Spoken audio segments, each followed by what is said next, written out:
Welcome back to AM Northwest. Do you feel like time is running out and you're always one step behind? Our first guest can relate, and he wrote a book to help. We welcome back the author of Time Anxiety, The Illusion of Urgency and a Better Way to Live, best-selling author Chris Guillebeau. Good to have you back again, Chris. Thanks for having me back. What inspired Time Anxiety? Well, I come to this book honest. It wasn't just a research project. Like, I ended up doing a lot of research for it and talking to lots of people, but I actually felt like time was kind of running my life and I wasn't able to do all the things I wanted to do. I felt well, you always want to do a lot. I do. I do like to do a lot of things, and that's great. But I just felt this sense of pressure. I felt like I wasn't making the right decisions, or that there was something I should be doing, but I wasn't sure quite what it was. And then I was like, how do I fit in all the things I want to do? And I was really into like productivity and time management and how can I like squeeze more out of my day. Right. And I found that that was kind of unfulfilling. Like, the better I got at different things, then it would just mean that more things kind of come back. You know, like there was no way to actually get a handle over all the things in our life. And I realized, like, as I started talking with people about this, they would say, what are you working on? I'm like, oh, this concept of time anxiety. I noticed that almost everyone responded to it just very strongly, maybe more than any of the books I've written so far. And they would say, oh, I have that, or this is like my life, or my friends and I talk about this all the time, but we never had a word for it or a phrase for it. So I thought there was something to it. Did someone bring your attention to the fact that you were kind of running your life on a clock? Did someone else tell you, or did you No, I think I knew. I think I realized it. Yeah. You know, I think I realized it. I always felt this sense of pressure and this sense of like, oh, I must do more.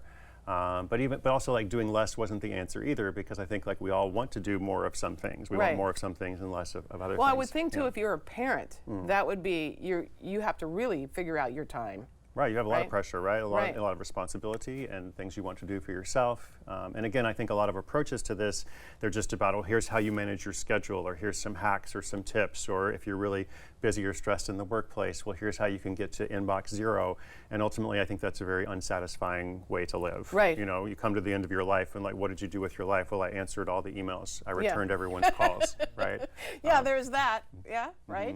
You do have some suggestions, and you say to do one thing at a time. Do one thing at a time. Yeah. Yep. How do you do one thing at a time, Mr.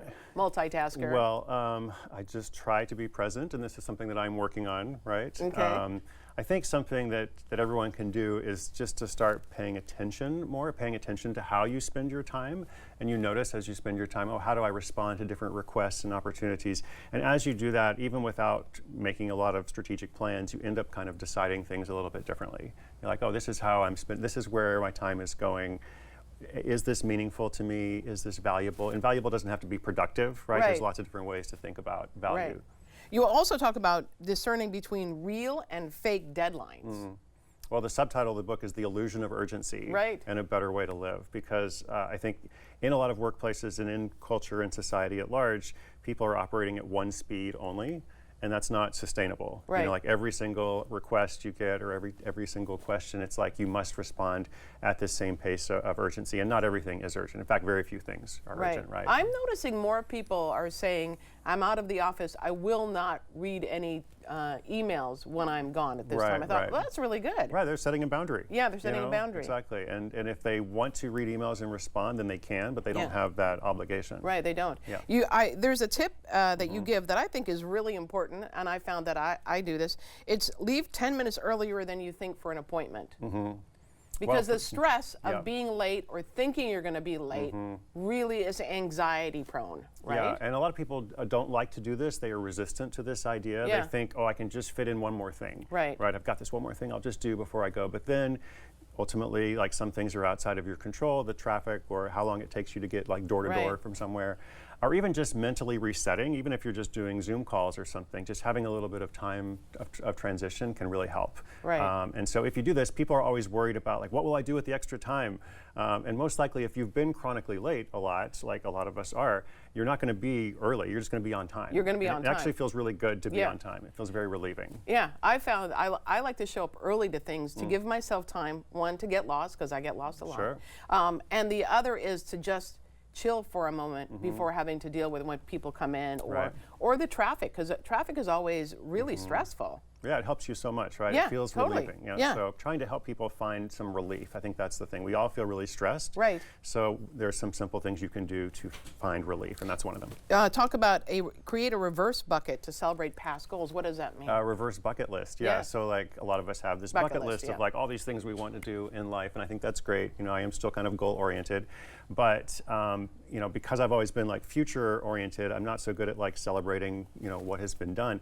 And so the reverse bucket list is like, what are all the things that you have done at this point in your life? Interesting things. It could be achievements or accomplishments or just things that you're proud of. It could be personal things like a decision you made in a relationship that you're proud of, or the time that you took a big trip, or the time you did. So just kind of like make a list of all the things that you've done. Right.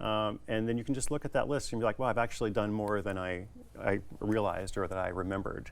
Do you think that sometimes people with like perfectionism have trouble with this kind of idea? Yeah, I definitely think so. Yeah, they also have trouble. There's another concept in the book about doing things poorly, which is something that people have to kind of sit with for a bit, because they're like, why would I do things poorly? I want to be excellent. I was a straight A student, I right? want to be perfect, Yeah, well, you can't be perfect at everything. Right, you know, true. And you can't do everything, so. I was surprised by this one, which is think about death every day. Think about death every day, right? So thinking about death can feel pressuring and anxiety-inducing, or it can help us feel more purposeful.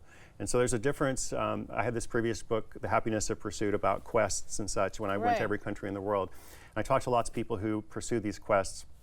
And when you went, just imagine, when I went to every country in the world. Sure. You say that like that was so that was easy. a previous book. Yeah, that was 6 years ago. You've moved on. Yeah. Okay. Now time is important to you. Right. I noticed people who were pursuing quests, they often had this like very personal attachment to mortality, in the sense that they were aware of death more and just thinking about it. And so it wasn't actually a negative thing or a pressuring thing. It was more just like, hey, time is ultimately limited. This is one of the reasons why we feel stressed about time, because time is ultimately running out, right? We do have a limited amount of it. It's a non-renewable resource. You know, it's unlike any other resource. And so just being aware of that actually can help us make better decisions. And if we're feeling stressed about something, if people are making requests that we don't want to honor, you know, we can just kind of remember, oh, I'm not actually going to always be around. You know, like I would love to do this thing for you, Helen, but I'm going to die one day, right? So, you know. You sound like Tammy now. You know, if there is an earthquake, she's going to be dead. I know, I heard that. That was great. It's a good way. It's a good way to live. Yeah, I gotcha. Thinking about death is a good way to live. Is a good way to live.